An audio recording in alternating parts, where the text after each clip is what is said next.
আমি জানি এখানে অসংখ্য মানুষ আছেন, এটা আপনাদের পছন্দ হবে না। অধিকাংশের কাছে হয়তো আমি এই কথার কারণে অপ্রিয় হতে পারি, কিন্তু কার কাছে অপ্রিয় হলাম, কার পছন্দ হলো না সেটা মুখ্য না। মুখ্য হচ্ছে আমার ইসলাম আমাকে কি বলে, আমার দ্বীন আমাকে কি শিক্ষা দেয়। সেটা যদি অপছন্দেরও হয় সেটাই আমাদেরকে বলতে হবে। আমি যেহেতু এই গ্রামে ছিলাম, এই গ্রামের সাথে আমার সম্পৃক্ততা রয়েছে। এই গ্রামে এক ধরনের অর্থনৈতিক বিনিময় প্রচলিত রয়েছে, যেটাকে আপনারা নাম দেন পত্তন। এটাকে আপনারা যে নামেই ডাকেন না কেন, এটা সরাসরি সুদ। আমার পরিবার সহ আশেপাশে অনেকে আছে এই ধরনের বিষয়ের সাথে সম্পৃক্ত ছিল, কিন্তু আমরা যখন বুঝেছি, আমরা যখন পড়াশোনা করে জেনেছি, আমরা যখন আলেমদের থেকে পরামর্শ নিয়েছি, বিশ্বাস করেন যেই দিন থেকে আমরা এই পথ থেকে ফিরে এসেছি, বরং সচ্ছলতা আরো বেশি প্রশস্ত হয়েছে। কসম করে বলছি, আপনারা জানেন আমার বাবার অর্থনৈতিক অবস্থা, আমার দাদাদের অর্থনৈতিক অবস্থা।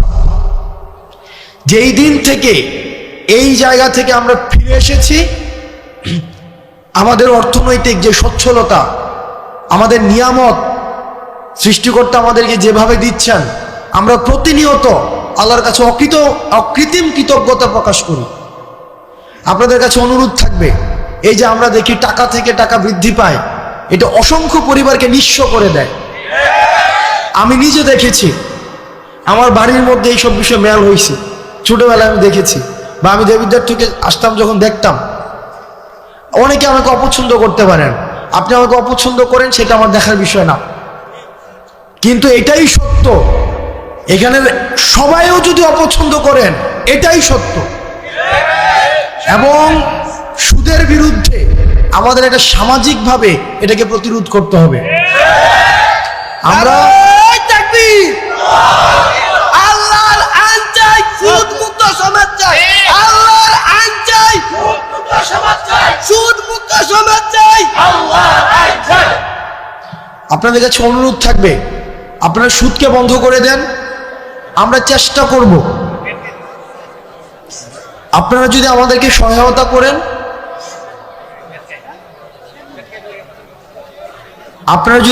সহায়তা করেন, আমরা আমার জায়গা থেকে চেষ্টা করব সামাজিক যেই ঋণকে সহজলভ্য করা, সামাজিক ঋণ প্রদানকে সহজলভ্য করা। আপনাদের কাছে মনে হতে পারে যে এটা তো একটা মাহফিল। ইসলাম তো পূর্ণাঙ্গ দিন ব্যবস্থা। ইসলাম আমার দুনিয়া নিয়েও কথা বলে, দুনিয়া পরবর্তী বিষয় নিয়েও কথা বলে। আমাদের দুইটারই সমন্বয় ঘটাতে হবে।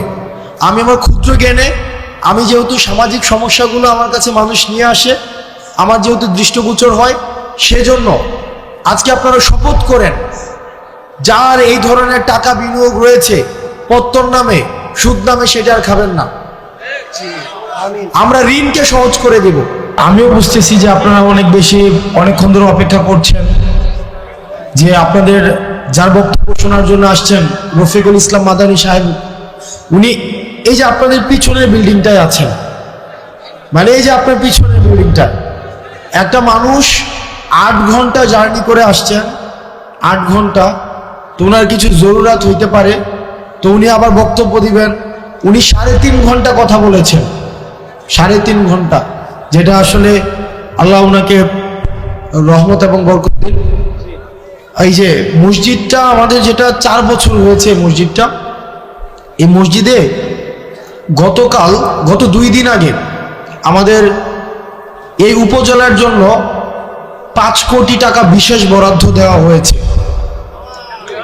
তো ইউনু মহোদয়ের সাথে কথা বলে, এবং দেবিদ্বার উন্নয়ন ফোরাম নামে আমাদের একটি সংগঠন রয়েছে, আমরা এই দুইটার সমন্বয়ে বাকি যে কাজটা রয়েছে, এই বিষয়টা সুসম্পন্ন করার ক্ষেত্রে আমি আমার জায়গা থেকে সর্বোচ্চ সহযোগিতা করব।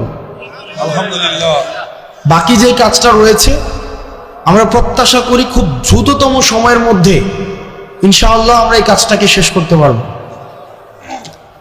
আর আপনারা এখানে যারা আছেন অধিকাংশ মানুষ হচ্ছেন আমাদের আশেপাশের গ্রামের, কেউ হচ্ছেন আমার বাবার বয়সের, কেউ আমার বাবার সাথে চলাফেরা করেছেন, আমাদের চাচাদের সাথে চলাফেরা করেছেন, কেউ আমার দাদার বয়সের, আসছি আজকে অনেকে আমার দাদার কথা বলছিলেন। এই গ্রামের সবাই আত্মীয়, কোনো না কোনোভাবে সবাই আত্মীয়। রফিকুল ইসলাম মাদানী সাহেব উনি আসছেন। আমি আপনাদের কাছে দুইটা জিনিস অনুরোধ করব আপনাদের কাছে। এক নম্বর বিষয় হচ্ছে, আমি যেহেতু এখানে আমার জন্ম এই গ্রামে, আমি এই গ্রামে মাঝে মাঝে, যদিও আমি দেবিদ্বারে বড় হয়েছি, ক্লাস 2তে আমি বাসায় দেবিদ্বারে চলে যাই, কিন্তু দুঃখজনক বিষয় একটা এই গ্রাম সম্পর্কে বা আশেপাশের গ্রাম সম্পর্কে, সেটা হচ্ছে যে আমরা পড়াশোনার ক্ষেত্রে আমরা এই গ্রামের মানুষ বা আশেপাশের কয়েকটা মানুষ অনেক বেশি পিছিয়ে আছি, অনেক বেশি। সেটা হতে পারে কয়েকটা কারণে। এক নম্বর কারণ হচ্ছে যে এই এলাকা থেকে বিদেশে যাওয়ার সহজলভ্যতাটা অনেক বেশি।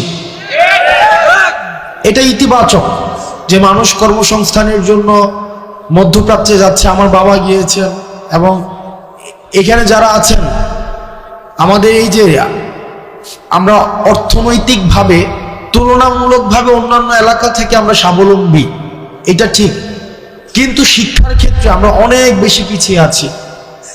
আমি কিছুদিন আগে শুনেছি যে আমার যে স্কুলটা রয়েছে হাই স্কুল, সেখানে পাশের হার এটা অপ্রত্যাশিতভাবে কম।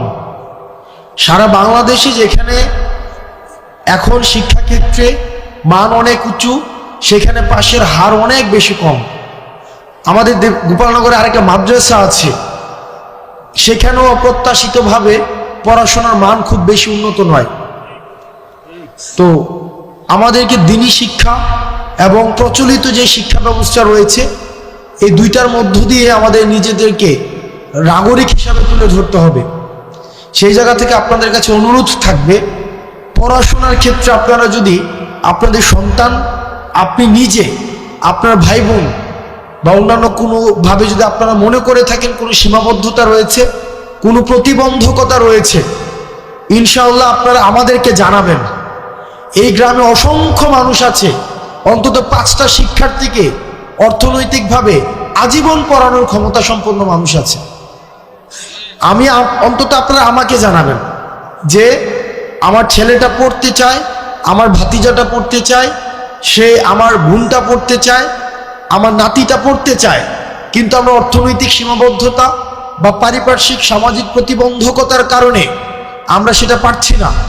আপনারা আমাদেরকে জানাবেন, আমরা সেটার যথাযথভাবে, আমরা সমন্বিতভাবে, যারা আছেন এখানে, আমাদের সোহাগ কাকা আছেন, এখানে অসংখ্য মানুষ আছেন, এই নাম মেনশন করলে আমার অনেক, এটা লিস্ট হয়ে যাবে, আমি নাম মেনশন করতে চাচ্ছি না। আমরা সহায়তা করবো ইনশাআল্লাহুল আজিজ।